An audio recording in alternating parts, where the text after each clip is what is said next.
Hi everyone, I hope you are doing well and welcome back to the AI Tech Experiment channel, a place for AI professionals and enthusiasts to stay updated with AI advances. In this video, I will present DeepSeek-R1 training recipe and talk about what made this module special compared to the already existing ones like OpenAI models. To do so, I will walk through an awesome post of Jael Amar, a pioneer in the field and writer of hands-on large language models book. I will put the link to the post in the video description. First of all, I will recap how LLMs are trained. Second, I will present the DeepSeek-R1 training recipe, going from the SFT data, which stands for supervised fine-tuning data, to an interim high-quality reasoning LLM, which actually created these SFT data. In the third place, I will talk about a large-scale reasoning-oriented reinforcement learning model, or R10, which actually contributed in the creation of the interim reasoning model, which created the SFT data. And at the end, I will talk about the general reinforcement learning training phase. Once we have all these blocks, a last general reinforcement learning training phase will be done on a models checkpoint, which gives actually place to the very last version of DeepSeek-R1. And last but not least, I will present very briefly the architecture of the model. Now, the question that we ask ourselves here is why or what makes DeepSeek-R1 that special? Why people started talking about it this fast? First of all, the model is open source, so we have its weights open and accessible to anyone with smaller and distilled version. Second, the model shares and reflects upon a training method to reproduce a reasoning model like OpenAI O1. Now, if you talk how LLMs are trained in general, actually, like other existing LLMs, DeepSeek-R1 is trained in a way that it's asked to generate one token at a time. But the exception in DeepSeek-R1 is the fact that the model generates thinking tokens as well. So it explains its reasoning. And this is what we call the chain of thought. So that's why the model excels in math and reasoning problems. Now, if we go a little bit more on details into the steps of creating a high quality LLM, overall we have 3 of them. So at the start, we have an untrained LLM before applying language modeling. Once we apply language modeling, which actually consists on teaching the model to predict the next word, this gives place to what we call a base model. Now, this base model is trained further, which is the second step of supervised fine-tuning. It's supervised because we use labeled data to fine-tune the model, which gives place to an extraction-tuned LLM. And the last step consists on a preference tuning step, which further aligns the model to human preferences. And this step gives place to a final model called preference-tuned LLM. Now, DeepSeek-R1 goes through these same general steps. And as a base model, so this model, it uses the DeepSeek v3 model, which is another version presented in a previous paper. The link to the paper is present in this post as well. DeepSeek-R1 still goes through the SFT and preference tuning steps as well. But what makes it different here is the details of how it does it actually. Now, let's talk about one of the main steps in the DeepSeek-R1 training process, which is the creation of the SFT data.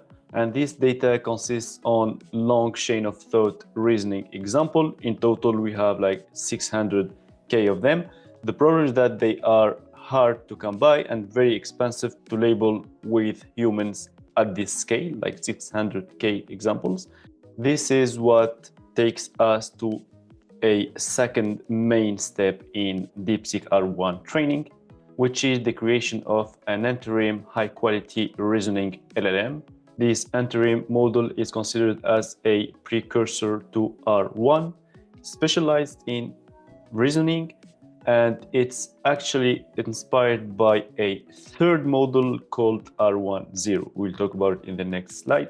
And what is significant about this model, guys, talking about the interim model, is that creating it required so little labeled data alongside the large-scale reinforcement learning. And the outputs of this model will be used to create a more general model for reasoning and non-reasoning tasks.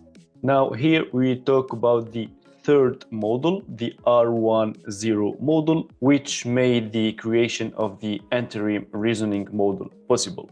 Now, R10 itself is special as well because it excels at reasoning tasks even without having labeling data in its training set. So the model goes directly from the pre-trained base model, which is the DeepSeek V3 base that I talked about earlier, and goes through a large-scale reasoning-oriented reinforcement learning steps without having any labeled data, so no supervised fine-tuning here. And it does it so well to the point that it becomes competitive with O1.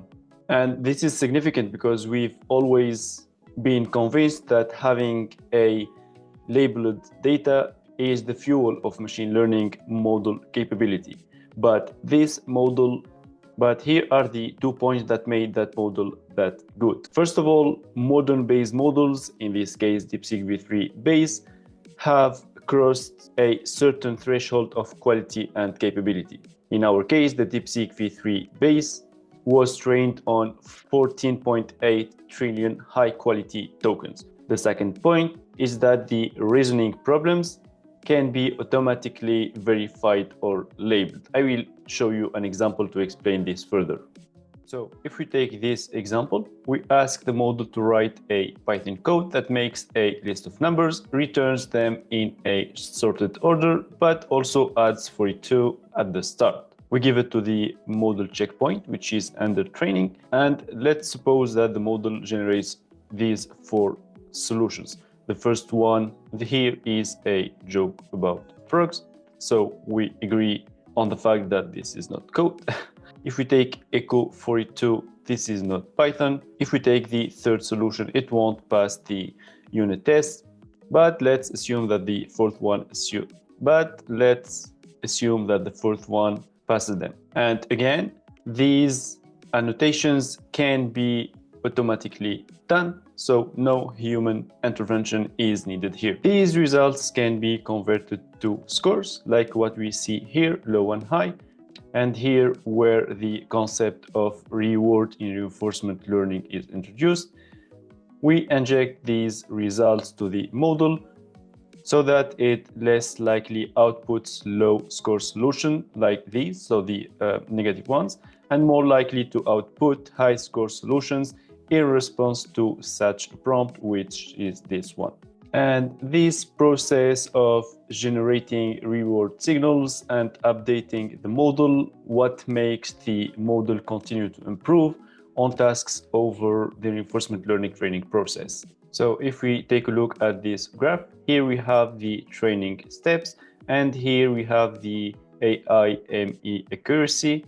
We see that at some point, the R10 at 16 surpasses the O1 at 64, and by saying at 16 it means that for a question 16 responses have been sampled, and the accuracy is calculated on the average of, and the accuracy is calculated as the overall average accuracy on these examples. This is another graph which shows that the model generates more thinking tokens to process a given problem as long as it's trained more.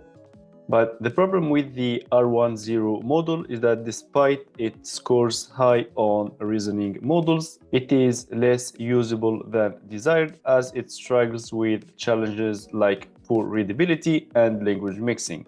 and R1 is meant to be a more usable model. But we shouldn't forget, guys, that the R1.0 model is used in 2 steps of the training process. The first one is to create an interim reasoning model, which will generate the SFT training data. The second one is to train the R1 model to improve on reasoning and non-reasoning problems. So we'll not rely only on the reinforcement learning process here. Now let's talk about SFT reasoning data. Once we have the DEEPSEEK-R1.0 model created, we will use this model in training the interim reasoning model. So this latter goes through a supervised fine-tuning this time, and this supervised fine-tuning relies on a small amount of long chain of thought data, without going into details on how these examples have been created.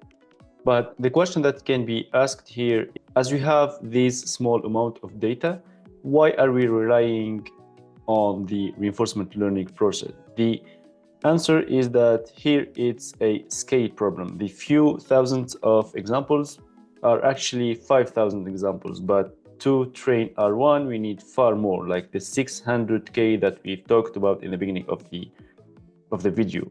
So this interim model bridges the gap, as it allows to synthetically generate this amount of data.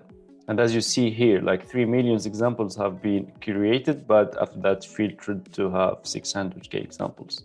Now, last but not least, there is a final step that R1 has been through, which is the general reinforcement learning training phase. This enables R1 to be usable on reasoning and non-reasoning tasks.